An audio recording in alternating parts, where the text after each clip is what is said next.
నమస్కారం NSTV news కి స్వాగతం. నా పేరు సంధ్య. ముందుగా వార్తల్లోని ముఖ్యాంశాలు. జగిత్యాల జిల్లా మెట్పల్లి ప్రభుత్వ ఉన్నత పాఠశాలలో ఉపాధ్యాయ దినోత్సవం సందర్భంగా కాంగ్రెస్ పార్టీ ఆధ్వర్యంలో టీచర్లను ఘనంగా సన్మానించారు.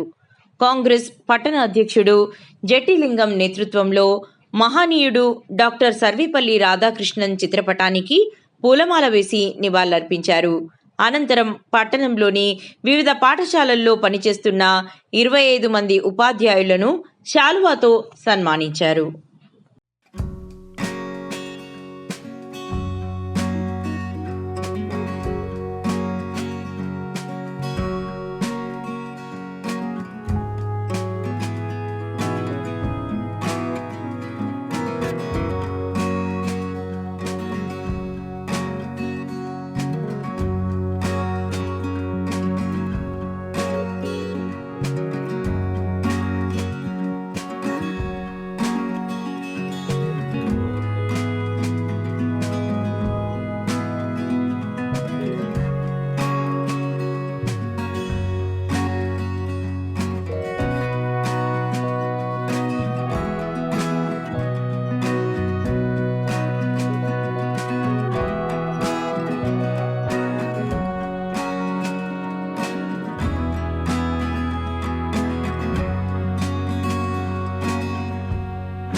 ఈరోజు డాక్టర్ సర్వేపల్లి రాధాకృష్ణన్ గారి యొక్క జయంతి సందర్భంగా గురు పూజోత్సవం ఘనంగా ప్రభుత్వ హై స్కూల్లో నిర్వహించినందుకు ఉపాధ్యాయులందరికీ ధన్యవాదాలు తెలుపుతున్నాం.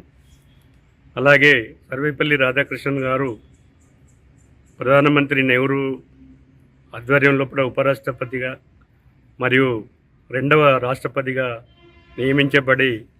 నియమించబడినప్పుడు భారతదేశంలో ఉన్నత విద్య ప్రమాణ స్కోర్ అందాలన్న ఉద్దేశంతో ఒక కమిటీకి ఆయన చైర్మన్ అయి ఇవాళ భారతదేశంలో అత్యుత్తమంగా గురువులే ప్రధానంగా మొట్టమొదటి గురువులన్న ఉద్దేశాన్ని ఇలా భారతదేశంలో పడ్డ వ్యాపించి ఎన్నో విద్యా సంస్థలు నెలకొల్పి ఇలా మన భారతదేశంలో గర్వించదగ్గటువంటి నాయకులను తయారు చేసినటువంటి డాక్టర్ సర్వేపల్లి రాధాకృష్ణన్ గారు.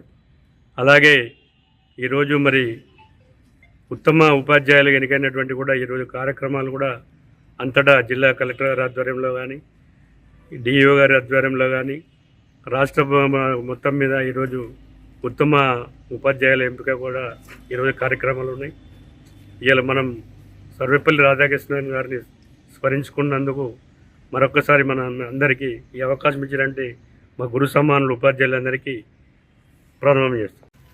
సెప్టెంబర్ 5 ఉపాధ్యాయ దినోత్సవాన్ని పురస్కరించుకొని మాకు 20 మంది పైన ఉపాధ్యాయులకు సన్మానం చేసినటువంటి ఈ జెట్టిలింగం అండ్ కార్యకర్తలందరికీ కూడా ధన్యవాదాలు. చాలా సంతోషం అనిపించింది కార్యక్రమం. ఎందుకంటే గురువులకు దక్కాల్సిన కార్యక్రమం ఇది ఒకటే సన్మాన కార్యక్రమము. ఎందుకంటే మేము చాలా వరకు పిల్లల్ని ఎంతో ముందుకు తీసుకెళ్తాం, కానీ మాకు గురుదక్షిణ అంటే ఈ చిరు సన్మానాన్నే గురుదక్షిణగా భావిస్తాం మేము. ఎందుకంటే మా పిల్లలు కూడా చిన్న చిన్న స్థాయి నుంచి కూడా పెద్ద పెద్ద స్థాయికి వెళ్ళిన వాళ్ళు చాలామంది ఉంటారు. ఇప్పుడు ఉదాహరణకి మా ముందున్నటువంటి అబ్బాయి డబుల్ పీజీ నెట్ సెట్ అన్ని పాస్ అయ్యిండు. అంటే చాలామంది పిల్లలకు మేము న్యాయం చేస్తాం. మా వల్ల అంటే గురువులకు దక్కాల్సిన గౌరవం ఇది ఒకటే అనుకుంటున్నాం మేము.